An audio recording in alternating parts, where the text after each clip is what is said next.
Masayang bati, mga Ophirians! Ito ang karugtong ng creation series na may pamagat na Serpent Seed. Siguraduhin napanood ang mga naunang video ng creation series para maunawaan itong kasalukuyan. Ang link para sa kumpletong playlist ay inilagay namin sa description. Ito ang mga katanungang masasagot sa video na ito. Number 1. Sino ang Serpent Seed? Number 2. Bakit napatay ni Cain si Abel? Number 3. Ano ang marka na inilagay kay Cain bago ito pinalayas? Number 4. Bakit naghintay si Adam na umabot sa edad na 130 years bago niya muling kinilala si Eve? Bago po tayo magpatuloy, may mahalaga tayong punto na nais linawin. Ang Ophirian heritage ay hindi naghahatid ng doktrina dahil hindi po kami sekta o relihiyon. Bakit namin inaaral ang Biblia? Dahil ang Biblia ay bahagi ng Hebrew heritage. Gusto naming makuha kung ano ba talaga ang nais iparating na mensahe, bakit sinulat ang Biblia. Ang interpretation namin ang inilalabas namin sa video na inyong napapanood. Magpapatuloy kami ngayon sa katanungang sino ang serpent seed. Para masagot dyan, kailangang pansinin mabuti ang verse na ito. Pansamantala nating inalis ang nakaharang na salita ni Eve para lumutang ang sequence. Paraphrasing po ang tawag dyan. Buklatin po sa Genesis chapter 4 verse 4. Adam made love to his wife Eve, and she became pregnant and gave birth to Cain. Later, she gave birth to his brother Abel. Ipinakita ng talata na minsang nagbuntis si Eve, lumabas si Cain at si Abel. Dalawa ang bunga, meaning kambal sila. Ikumpara natin kung paano maglarawan ang Genesis kung hindi kambal.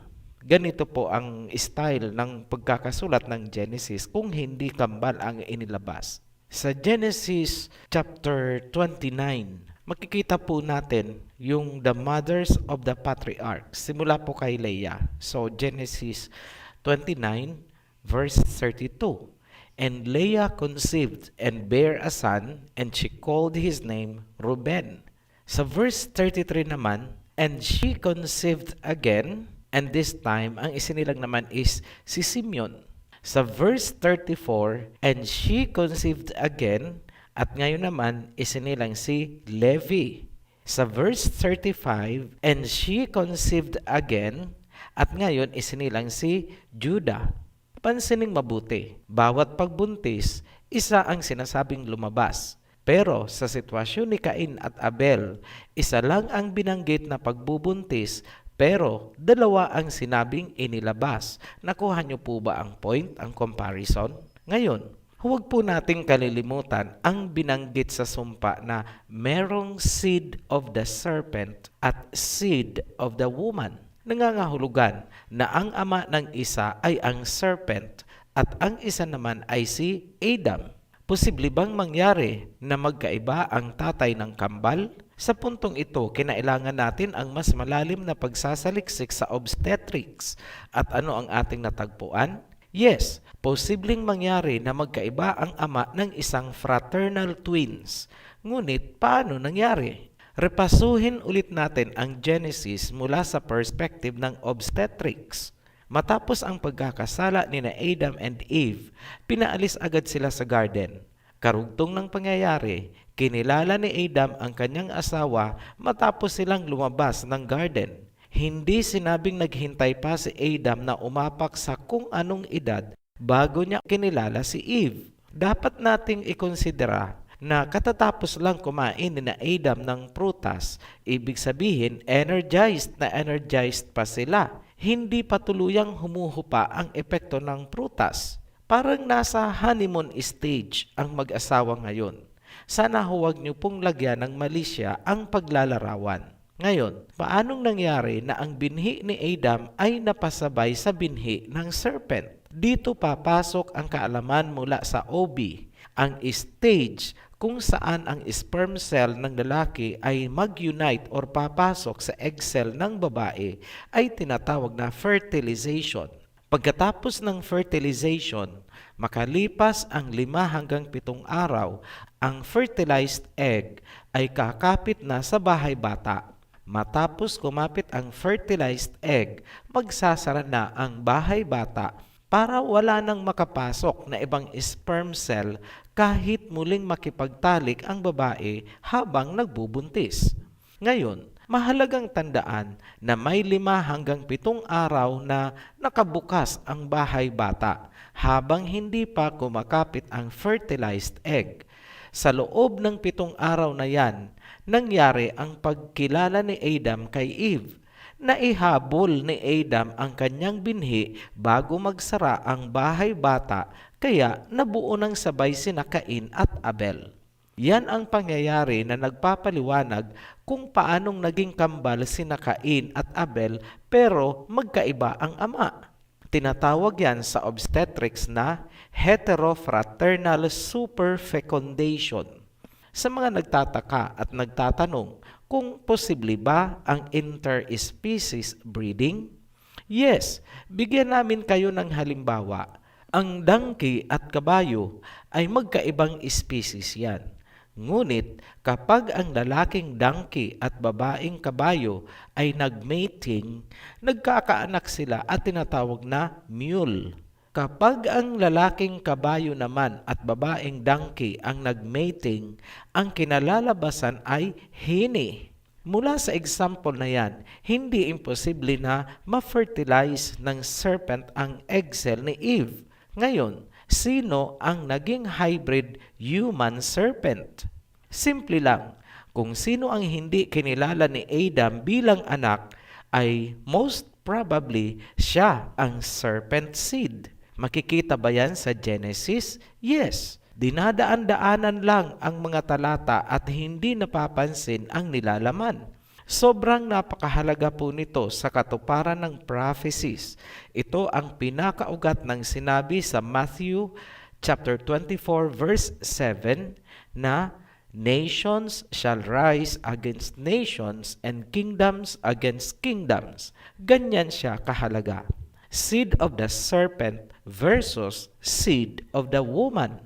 Simulan natin sa pagkumpara ng mga reactions ni Adam and Eve noong iniluwal sina Cain, Abel at Seth. Kailangan po nating isali si Seth dahil may konektadong information papunta kay Abel. Noong isinilang si Cain, ganito ang naging eksena. Genesis chapter 4 verse 1. Now Adam knew Eve his wife, and she conceived and bore Cain, and said, I have acquired a man from the Lord. Ano lang ang sinabi ni Eve? Nagkaroon daw siya ng anak na lalaki galing kay Lord. May sinabi bang nagmana si Cain sa image and likeness ni Adam? Wala. Red flag number 1 po yan. Malayo siguro ang itsura kaya hindi masabi-sabi ni Eve na nagmana si Cain kay Adam. Kaya galing na lang kay Lord. Humilab ulit, umiri si Eve, lumabas si Abel. Ngayon, speechless ang mag-asawa. Hindi sila makaimik. Napansin nyo ba sa Genesis kung may sinabi silang kahit ano noong inilabas si Abel? Wala po. Bakit kaya? Red flag number 2. Kung sa itsura ni Cain, sinabi ni Eve na galing kay Lord, bakit hindi niya sinabing galing din kay Lord si Abel? Sa sitwasyong ito, hindi na nila malaman kung ano ang dapat isipin. Tandaan na first time nilang makakita ng sanggol. Overwhelming situation yon para sa kanila. Mag-pass forward tayo sa eksena noong isinilang si Seth. Pansinin niyong mabuti ang pagkakaiba ng reaction nila. Sa Genesis chapter 5 verse 3, and Adam lived 130 years and begot a son in his own likeness after his image and named him Seth. Ang sabi ng talata, in his own likeness after his image. Nagmana daw kay Adam si Seth. Sa panahong ito, alam ni Adam na matagal ng panahon ang nakalipas mula nung nagkaroon sila ng serpent encounter. Sigurado siyang kanya nga si Seth. Ano ang sabi ni Eve? Genesis chapter 4 verse 25. For Elohim has appointed another seed for me instead of Abel, whom Cain killed. Kung si Seth ay in the image and likeness ni Adam, ibig sabihin, ganun din si Abel. Dahil sinabi nilang kapalit ito ni Abel. Pansinin ang salitang another seed. So by elimination, ang kinilalang anak ni Adam ay si Abel at si Seth. So malamang si Cain nga ang serpent seed. Ngunit hanap pa tayo ng ibang corroborative information upang suportahan natin na si Cain ay hindi anak ni Adam. Ngayon, tingnan natin ang family tree ni Adam. Matatagpuan po sa Genesis chapter 5. Sa verse 1, nakasulat, "This is the book of the genealogy of Adam. In the day that Elohim created man, He made him in the likeness of the Elohim. He created them, male and female, and blessed them, and called them mankind in the day they were created. And Adam lived 130 years, and begot a son in his own likeness, after his image, and named him Seth. After he begot Seth, the days of Adam were 800 years, and he had sons and daughters." Napansin niyo po ba? Nandun ba si Cain? Wala. Red flag number 3. Si Abel ay wala sa family tree dahil patay na nga ito. Ngunit, kumpirmado na anak siya ni Adam, sinabing pinalitan siya ng another seed sa pagkatao ni Seth. Ngayon, bakit si Cain ay hindi kasali sa family tree buhay naman? Huwag niyong sabihin na kaya siya inalis dahil sa kanyang kasalanan, na makasalanan siya. Ang family tree ay tungkol sa bloodline. Pairalin po ang logic. Hindi po yan tungkol sa kabanalan o makasalanan. Family tree is family tree. Utang na loob, huwag na pong lagyan ng kulay para gawing doktrina. Ang katotohanang si Cain ay hindi kasali sa family tree ni Adam, kasabay ang iba pang mga pangyayari mula sa garden, ay malakas na pagpapatibay na si Cain ay hindi anak ni Adam. Kapag pinagsama-sama mo ang mga red flag na pinakita natin at binalikan mo ang nangyari kay Eve at sa serpent, lumulutang na hindi tinanggap ni Adam si Cain bilang biological na anak. Ngunit sa kabila ng lahat, wala rin namang palatandaan na kanya itong inapi or itinakwil. Likas lang siguro na mabait talaga si Adam at marahil alam niya rin na may pagkakamali din siya kaya nangyari ang lahat. Ngayon, bakit pinatay ni Cain si Abel? Marami sa inyo ang isasagot ay dahil ni-reject ang kanyang offering.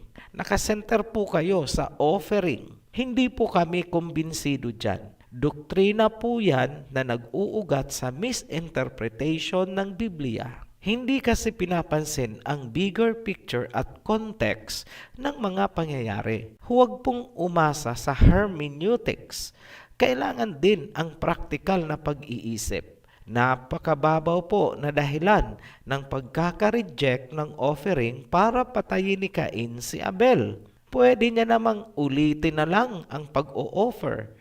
There is another side of the story na dapat nating i-consider. Kilalanin natin si Cain mula sa anggulo ng growth and development. Gamit po tayo ng simpleng psychology. Unahin natin ang relasyon ni Cain sa magulang. Alam ni Adam na hindi niya anak si Cain. Alam ng mag-asawa na dahil sa serpent, kaya habang buhay silang magdurusa. Nagsisisihan kaya ang mag-asawa ngayong nahihirapan na sila? Probably yes. Naalala nyo, kahit noong isinusumpa pa lang sila, hindi ba't nagsisihan na sila? Sinisi ni Adam si Eve. Sinisi naman ni Eve ang serpent. At ngayon, andyan sa kanila ang anak ng serpent. Hindi santo sina Adam and Eve. Ordinaryo silang tao kagaya natin. Sa tingin nyo, ganun kadali mag-move on mula sa kasaganaan papunta sa hard work dahil sa sumpa? Hindi kaya nag-aaway din sina Adam and Eve? At ngayon, kailangan nilang buhayin ang anak ng serpent na nagpahamak sa kanila? Ano kaya sa tingin nyo ang pinagdaraanan ni Cain kung ganyan ang sitwasyon na kanyang pinagmulan? Isang salita lang ang nararamdaman ni Cain noon: rejection. Nakakaramdam kaya si Cain na tila menos ang trato sa kanya? Yes, a serpent is wise and sensitive. Kaya nga, sabi sa Bible, maging madunong kayo gaya ng serpent. Sa puntong ito, pinaaalalahanan namin ang mga banal-banalan dyan. Huwag niyong iisipin na pinapabura natin at kinakampihan si Cain. Inilalagay lang natin sa tamang perspective para maunawaan natin paano nagawang patayin ni Cain si Abel. Ngayon, tingnan naman natin ang relasyon ni Cain at Abel. Isang realidad sa buhay ang tinatawag na sibling rivalry. Kasama dyan ang pagkompetensya ng magkapatid para sa atensyon ng kanilang magulang. Sa puntong ito, tila dihado si Cain. Kaya lalo siyang nagiging matapang, palaban at agresibo. Nagtatanim na ng puot si Cain laban sa kanyang kapatid na si Abel. Ngayon, naaayon ba sa Biblia ang ating analysis? Yes, yun ang sinasabi ng sumpa na magkakaroon ng enmity between the seed of the serpent and the seed of the woman. Ipasok na natin ang pangyayari noong nag-o-offer sina Cain at Abel. Ano ang resulta? Genesis chapter 4 verse 3. The Elohim looked with favor on Abel and his offering, but on Cain and his offering, he did not look with favor. Dalawa po ang aksyon. Tinanggap muna si Abel. Ang pangalawang action ay tinanggap ang kanyang offering. Tingnan naman ang kay Cain. Nireject si Cain at ang pangalawa ay nireject ang offering. Parang ganito lang yan. Kunwari may nagbibigay sa iyo ng isang regalo. Una mong tinitingnan ay ang tao na nagbigay. Kung hindi mo tanggap ang tao, hindi mo rin tatanggapin ang regalo. Maliban na lang kung materialistic ang tao. Kaso, ang Elohim ay hindi materialistic. Ang unang tinitingnan ng Elohim ay mismong si Cain, ugali niya at pagkatao. At dahil rejected si Cain dahil sa kanyang ugali at pagkatao, eventually rejected na rin ang kanyang offering. So ibig sabihin, ang rejection ay nag-ugat doon sa mismong ugali at pagkatao ni Cain. Dahil hindi siya katanggap-tanggap sa Elohim, kaya ang kanyang regalo ay hindi rin tinanggap. Ngayon, bakit pinatay ni Cain si Abel? Dahil sa rejection. Ang hindi pagtanggap sa kanyang offering ay isa lamang palatandaan na siya mismo ay hindi tinatanggap. So, sa tanang buhay ni Cain, puro na lang rejection ang inaabot niya. Kumbaga, itong pinakahuling rejection na nangyari, ang pinakasukdulan at sumambulat na ang mga kinikimkim niya. Lahat ng insecurity, jealousy, inggit, galit, awa sa sarili, at kung ano-ano pang mga negative emotions, isa lang ang naging outlet ni Cain. Yun ay ang pagpatay niya kay Abel. Sa pagpatay ni Cain kay Abel, nagkatotoo ba ang sumpa? Yes, natupad na naman ang sumpa. Sinabi sa serpent, I will put enmity between your seed and her seed. Maliwanag na ngayon na si Cain ang seed ng serpent. Isinumpa at pinalayas ng Elohim si Cain. Ang sabi ni Cain sa Elohim, kung sino ang makatagpo sa akin, ako ay papatayin. At ano naman ang sagot ng Elohim? Walang sino mang pwedeng pumatay kay Cain. At bago niya ito tuluyang pinaalis, nilagyan niya ng marka si Cain upang walang papatay sa kanya. Kung naaalala nyo pa ang kauna-unahan naming video, ginamit natin ang kwento ni Cain upang ipakita na merong ibang tao sa panahon ni na Adam at yun ang kinatatakutan ni Cain na papatay sa kanya. Ngayon, ano kaya ang marka na inilagay kay Cain? Wala pong sinabi ang Biblia. Kahit anong gawin nating halughog, wala po. Sa puntong ito, we would be very honest na ang pagtatalakay natin sa marka ni Cain ay isang hypothesis ng Ophirian hango mismo sa pagkatao ni Cain at sa mga context. Tandaan na si Cain ang seed of the serpent. Ano ang marka? Pinalutang at pinaigting ang katangian ng serpent kay Cain, gaya ng mata at balat. Yun ang marka. Katatakutan siya ng kapwa niya mga hybrids at walang mangangahas gumalaw kay Cain dahil sa kakaiba niyang itsura. Kaya, huwag kayong magtataka ngayon bakit nagkaroon ng mga Zuma, Galema at Medusa, yung mga mythology. Kahit dito sa Pilipinas, noon naalala ko sa mga comics, meron niya si Zuma at si Galema. Halfway to the truth po ang mga yan. Si Cain ang naging hari ng mga human hybrids pagdating niya sa lupain ng Nod. Paano namin nasabi? Basahin nyo ang Genesis chapter 4. Nasabi doon na nagtayo si Cain ng city. Ibig sabihin, nagawa niyang pagtrabahuin at manduhan ang mga tao. Mahabang panahon ang pagtatayo ng city, kung kaya nagkaroon si Cain ng 5 henerasyon habang itinatayo ito. Lahi na ni Cain ang pumapalit na populasyon doon dahil unti-unti nang namamatay ang lahi ng first couple. Anong klaseng lahi ang nanggaling kay Cain? Basahin natin. Genesis chapter 4 verse 19. Lamech married 2 women, one named Ada and the other Zillah. Ada gave birth to Jabal. He was the father of those who live in tents and raise livestock. His brother's name was Jubal. He was the father of all who play string instruments and pipes. Zillah also had a son, Tubal-Cain, who forged all kinds of tools out of bronze and iron. Tubal-Cain's sister was Naamah. Sa Genesis chapter 4 verse 23, Lamech said to his wives, Ada and Zillah, listen to me. Wives of Lamech, hear my words. I have killed a man for wounding me, a young man for injuring me. If Cain is avenged 7 times, then Lamech 77 times. Paalala lang po, ang binabanggit po sa Genesis chapter 4 na Enoch at Lamech ay yung nanggaling sa lahi ni Cain. Huwag po kayong malilito, iba po yung Enoch at Lamech na galing sa lahi ni Seth. Klarado sa talata na ang lahi ni Cain ay mababangis. Parang napakadali lang sa kanila ang pumatay. May kakayahan silang gawin yun dahil technologically advanced na sila. Marunong na silang gumawa ng iron and bronze na sandata. Advanced na rin sila pagdating sa entertainment, lalo na sa music.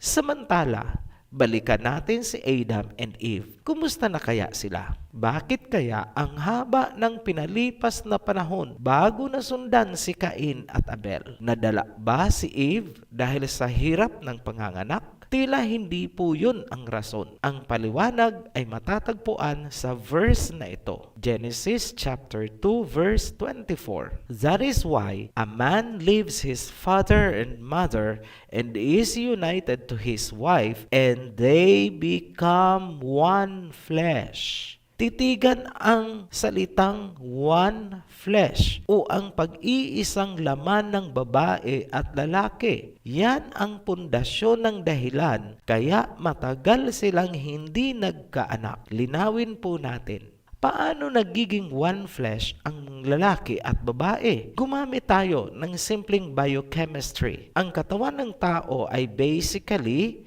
made up of protein. So ano po yung mga basic elements ng protein? You have there yung carbon, hydrogen, oxygen, at nitrogen. Sa isang salita, protein. Yan ang basic molecular structure na tinatawag sa Bible na flesh.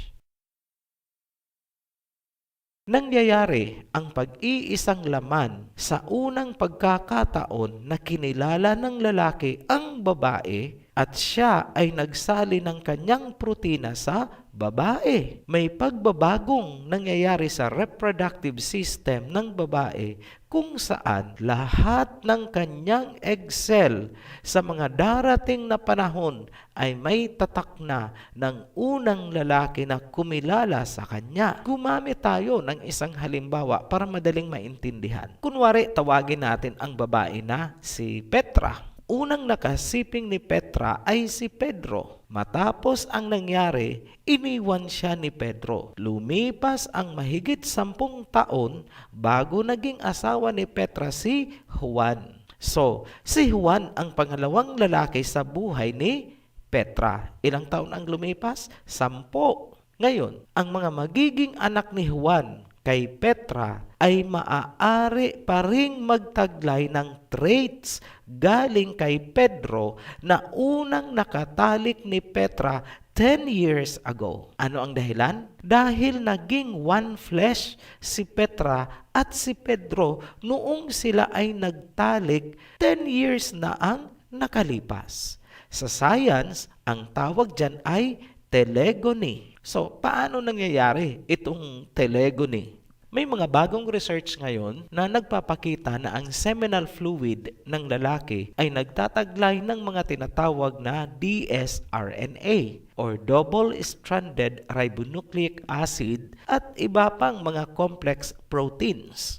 Kumakapit ang mga proteins na ito kapag pumasok na sa reproductive system ng babae, yung similya ng lalaki. Ang mga proteins ng lalaki ay nagiging active participant na sa genetic expression ng mga nabubuong egg cell ng babae. Sa madaling salita, itong mga proteins mula sa unang lalaki ay nagiging bahagi na ng bawat egg cell na ilalabas ng babae in the future. Yan po ang simpleng pag-uunawa sa telegony. Para sa may mga background sa molecular biology and genetics, ang telegony ay RNA-mediated non-Mendelian inheritance of epigenetic changes. The PIMID ID for that research is 206-26678. One research showed the presence of dsRNA in seminal plasma that may influence human oocyte development and therefore the offspring. PIMID number 2909374 through Genetic Frontiers. Balik po tayo sa layman language. Ang telegony ay hindi maitatanggi na tumutukoy sa one flesh or pag-iisang laman ng babae at lalaki sa oras na maipasok ng lalaki ang kanyang binhi.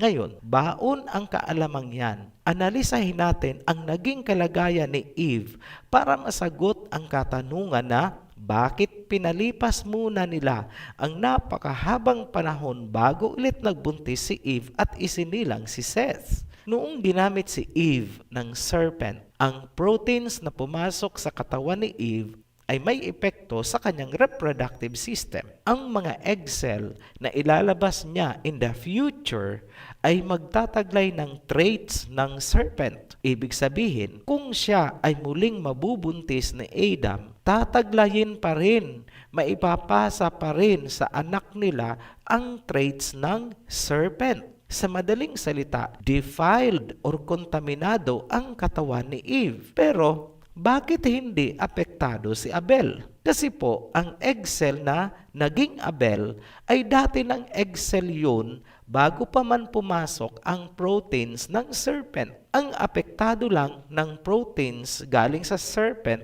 ay ang mga susunod na egg cell na ilalabas pa lang ni Eve. So, klarado po tayo dyan. Humigit kumulang 100 years ang pinalipas ni na Adam and Eve bago ipinagbuntis si Seth upang siguraduhin na malinis na ang katawan ni Eve.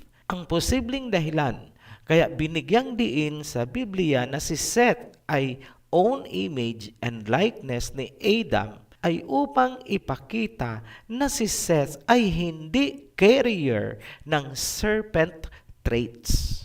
So, ang sagot sa tanong na bakit napakahabang panahon ang pinalipas bago ulit nagbuntis si Eve para kay Seth ay upang siguraduhin na malinis na ang katawan ni Eve at hindi na apektado si Seth ng serpent proteins. Ito ay karagdagan ding patunay na ang asawa ni Cain ay hindi niya kapatid. Ngayon, bumalik tayo kay Cain. Bilang introduction na po ito sa tanong na bakit nagkaroon ng Noah's flood. Unahin natin ang genetic profile ng lahi mula kay Cain. Si Cain ay nagtataglay ng genes ni Adam dahil si Eve ay galing din lang naman kay Adam. Ang ama ni Cain ay ang serpent. So kung sisimplehan natin, si Cain ay kombinasyon ng genes mula kay Adam plus serpent genes equals Cain. Ngayon, ang asawa ni Cain ay galing sa corrupted genetic line ng first couple. Ibig sabihin, ang magiging anak ni Cain ay kombinasyon ng mga genes mula sa first couple plus Adam plus serpent equals Cain's serpent genetic line. Ang lahing nagmula kay Cain ay parang normal na tao dahil sa genes galing kay Adam. Ngunit, taglay nila ang serpent genes galing sa ama ni Cain. In short, sila ay mga reptilians. At sila ang tinutukoy sa sumpa na seeds of the serpent. Samantala, kung ikukumpara naman natin ang lahi na manggagaling kay Seth, ito ay pure Adam genes. Ibig sabihin, walang halo. Yan ang tinutukoy na seed of the woman. Ilalahad natin sa susunod na video ang isang mahalagang pangyayari na lalong nagpaganda sa itsura ng lahi ni Cain. Sila ay nagmukhang mga artista. Kasabay niyan ang paglago ng kanilang technology, music, and arts.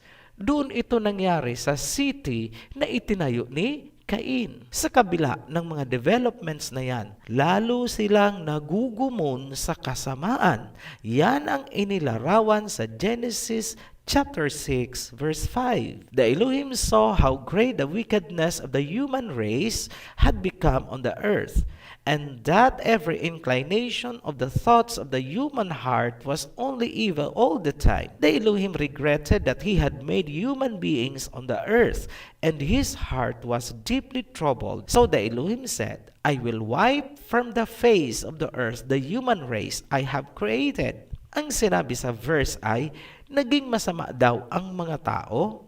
Kung kaya nagsisi ang Elohim, bakit niya pa nilikha ang sangkatauhan? At sinabi niya na buburahin niya sa lupa ang sangkatauhan. Dito papasok ang istorya ni Noah at ang baha. Ang susunod na tatalakayin natin ay isang natatanging paglalahad na sigurado kaming hindi nyo pa alam at malamang hindi nyo pa naririnig mula kahit kanino man. Puputulin namin itong video sa mga katanungang ito. Anong kasamaan ang tinutukoy sa Genesis kaya magpapadala ng baha? Kasama ba ang lahi ni Seth sa mga taong naging masama? Ano ang nangyari sa serpent seed noong bumaha? Abangan niyo po lahat yan sa aming pagpapatuloy. Muli kaming nagpapasalamat sa mga patuloy na nagsusubaybay sa serye na ito. Para naman sa mga bagong subscribers natin, welcome po sa ating channel. Ipinapayo namin na gamitin nyo ang playlist para tama ang pagkakasunod-sunod ng inyong pinapanood at hindi kayo maguluhan. Click nyo lang po ang Ophirian Heritage icon, then click nyo ang playlist at piliin nyo na lang po doon ang Creation Series. Hanggang sa muli, be blessed, Ophirians!